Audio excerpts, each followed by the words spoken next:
जय भागवत भगवान की जय। प्रचेतागण दक्ष जैसे प्रतापी पुत्र को सत्ता का भार सौंप के चल पड़े हैं तपस्या की ओर। रास्ते में नारद जी से मुलाकात होती है। आइए, जब जब नारद जी से मुलाकात हुई है किसी संत को, किसी भक्त को, तो बड़ा सरल उपाय मिल जाता है भगवत प्राप्ति की। प्रचेतागणों ने नारद जी से पूछा कि महाराज, कोई ऐसा उपाय बताइए कि भगवान जल्दी प्रसन्न हो जाए।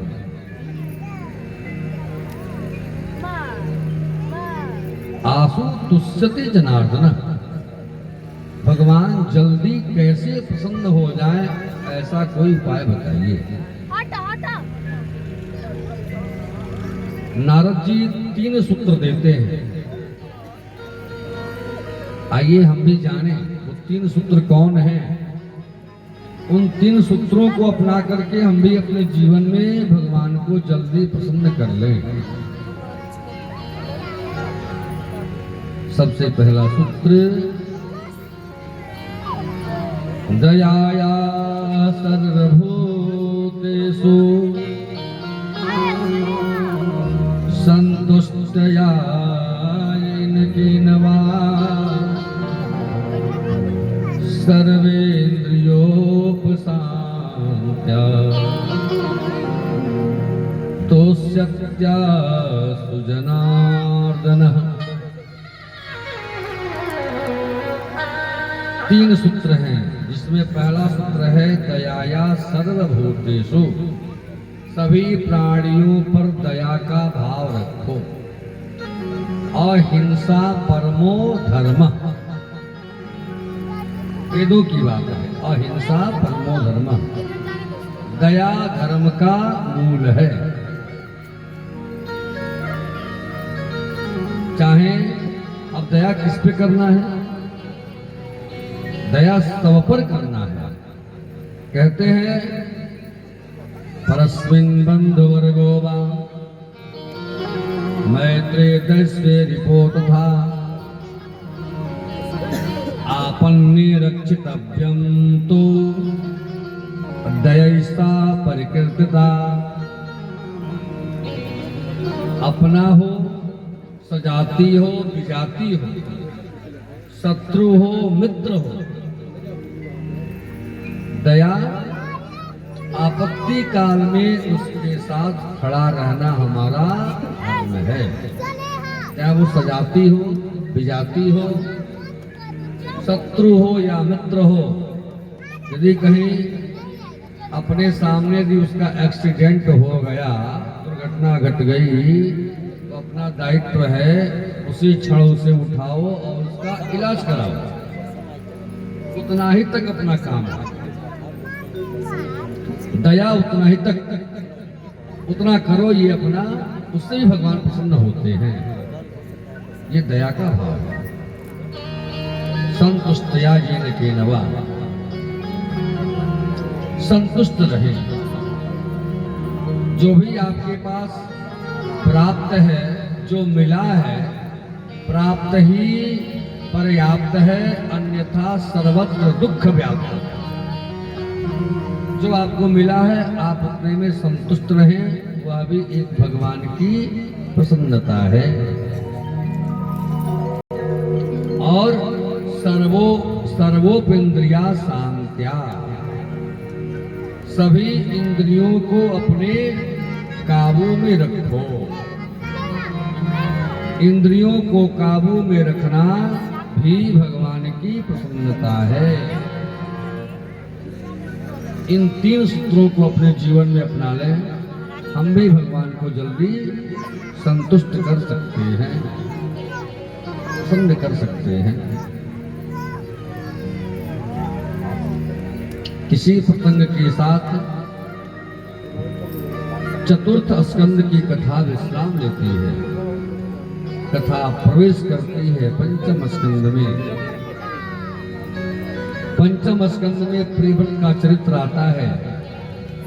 प्रियव्रत बड़े प्रतापी राजा हैं। राजा प्रियव्रत का विवाह होता है। विश्वकर्मा की बेटी है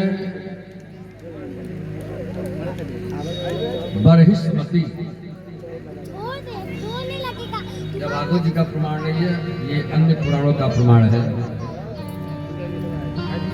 विश्वकर्मा की बेटी है बरहिस्मती, उसी से प्रियव्रत का विवाह होता है। और प्रियव्रत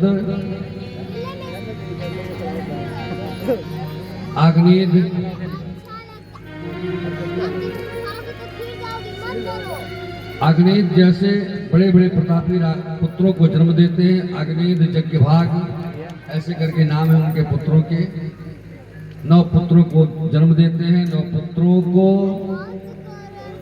इस जम्बू द्वीप के 9 खंड करके और 9 पुत्रों को अलग अलग खंडों का अधिपति बना देते हैं, जिसमें कि पहला खंड है अजनाभ खंड। अजनाभ खंड के राजा बनते हैं नाभि। महाराज नाभि ने मेरू देवी से विवाह किया, पुत्रष्टि यज्ञ हुआ और फलस्वरूप स्वयं भगवान ऋषभ का आगमन हुआ। बोल ऋषभ भगवान की। ऋषभ भगवान के अंदर इतनी ऊर्जा है, इतनी क्षमता है, इंद्र को स्पृहा होने लगी। इंद्र को स्पृहा होने लगी। ऋषभ भगवान के राज्य में बारिश करवाना ही बंद कर दिया इंद्र ने।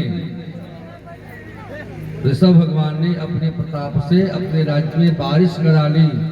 इंद्र लज्जित हुआ और इंद्र ने अपनी बेटी जयंती का विवाह मरु देवी के जयंती का विवाह ऋषभ भगवान के साथ कर दिया।